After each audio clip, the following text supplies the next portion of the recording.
नमस्कार। अब इसी कमर दर्द की श्रृंखला में हम लोग अगले आसनों का अभ्यास लेंगे। मैं राजेंद्र चौधरी, मेरे साथ वीर बालानी जी और कल्पना अय्यर हैं।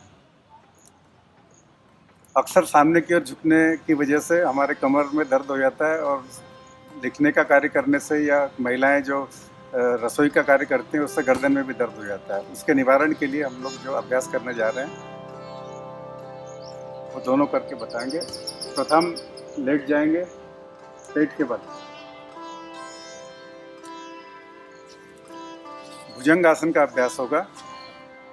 इसको कोबरा पोज भी कहते हैं। दोनों हथेलियों को ठीक कंधों के नीचे रखेंगे। आपकी ठोड़ी जमीन से लगी हुई, दोनों हाथ नीचे और दोनों पांव मिली हुई अवस्था में, पांव की उंगलियां बाहर की ओर। आप दोनों हथेलियों के बल शरीर के आगे के हिस्से को धीरे धीरे पहले गर्दन और छाती का भाग ऊपर उठाएंगे। यह अर्ध भुजंगासन की स्थिति है। इसमें कोहनियां मुड़ी हुई रहेंगी। अब धीरे धीरे कोहनियों को सीधा करेंगे। आपका कमर से निचला भाग जो है वो बिल्कुल सीधा रहेगा। पांव मिले हुए स्थिति में रहेंगे। कोहनियां बिल्कुल सीधी रहेंगी। गर्दन पीछे की ओर जाएगी और इससे पूरा इफेक्ट आपके गर्दन के मनकों पर और कमर के निचले मनकों पे, यानी सर्वाइकल रीजन और लंबर रीजन, दोनों पे बड़ा अच्छा इफेक्ट आता है। और इससे अगर किसी भी प्रकार का कमर दर्द या गर्दन दर्द हो तो उसमें बहुत लाभ मिलता है और दर्द आहिस्ता आहिस्ता कम होने लगता है। धीरे धीरे फिर अर्ध भुजंगासन की स्थिति में आएंगे और फिर आहिस्ता आहिस्ता नीचे।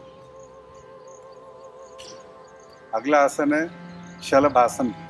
आप इसमें दोनों हाथों को जंघाओं के नीचे रखेंगे सुविधा के लिए। मुट्ठियां बांधकर ठोड़ी जमीन से लगी रहेगी, दोनों पांव मिली हुई अवस्था में। अब दाहिना पांव घुटने में सीधा रखते हुए ऊपर की ओर उठाएंगे। बायां पांव जमीन पर रहेगा।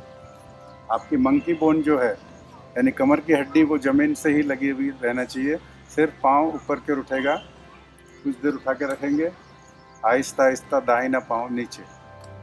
इसी प्रकार से बायां पांव घुटने में सीधा रखते हुए ऊपर की ओर उठाएंगे। जितना अधिक उठा सकते हैं उठाकर कुछ देर के लिए रुकेंगे। इससे सीधा असर आपके निचले कमर के मनकों पर आता है। आहिस्ता आहिस्ता नीचे। अब दोनों पांव मिली हुई अवस्था में एक साथ। अब थोड़ी जमीन से लगी हुई रहेगी। सिर्फ दोनों पांव मिले हुए स्थिति में एक साथ ऊपर की ओर। थोड़ी देर के लिए रुकेंगे। आहिस्ता आहिस्ता नीचे। मकरासन में थोड़ा सा विश्राम कर लेंगे आधा मिनट के लिए। एक हथेली पे दूसरी हथेली पर अपना एक गाल, एक पांव को थोड़ा ऊपर की ओर करते हुए थोड़ा विश्राम की स्थिति।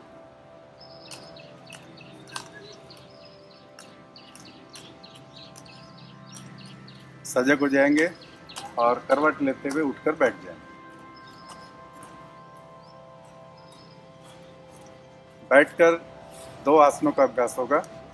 प्रथम वज्रासन की स्थिति में दोनों पांव के घुटनों को मोड़कर घुटनों के ऊपर में खड़े हो जाएंगे।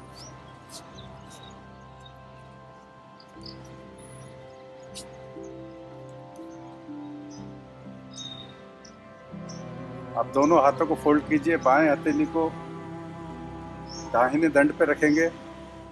इसी प्रकार से दूसरा अपोजिट दंड पे हाथ हथेली रखेंगे।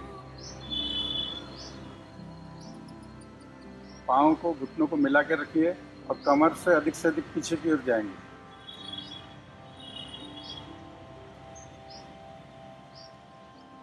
इससे भी आपके देखिए कमर पे और गर्दन पे, मनकों पे विशेष प्रभाव आता है। थोड़ी देर रुकेंगे। धीरे धीरे सीधे। उष्ट्रासन का प्रकार 2। अब दोनों हाथों को नीचे जंघाओं के पास। अब दाहिने हथेली को ऊपर से उठाते हुए पीछे की ओर ले जाएंगे और अपनी दाहिनी एड़ी पे रखेंगे। उसी प्रकार बाएं हाथ को उठाते हुए पीछे की ओर ले जाएंगे और बाएं एड़ी पे रखेंगे। अब कमर के भाग को आगे की ओर तानेंगे जरा सामने की ओर और गर्दन को पीछे की ओर लुढ़का देंगे। इसमें थोड़ी देर रुकना है। इसमें बहुत अच्छा असर आपके पूरे मनकों पर आता है कमर के, और दर्द निवारण के लिए एक बहुत ही बेहतरीन और सरल क्रिया है।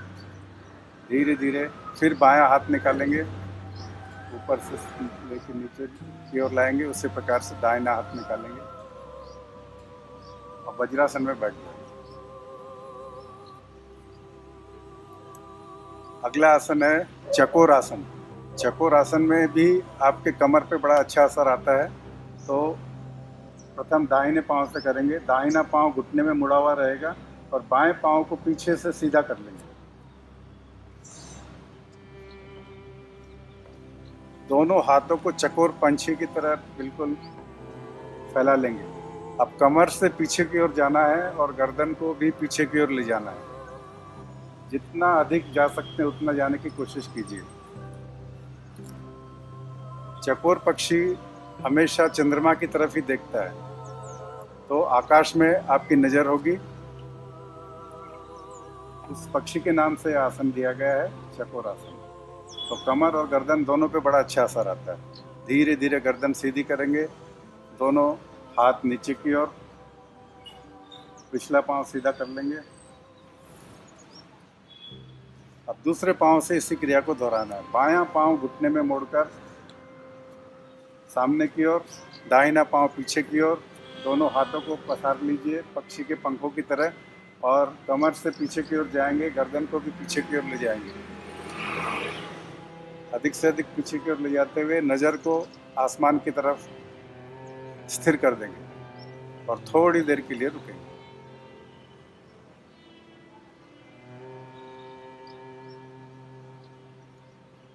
धीरे धीरे गर्दन सीधे, दोनों हाथ नीचे, दोनों पांव मिलाकर वज्रासन की स्थिति में बैठ जाएंगे।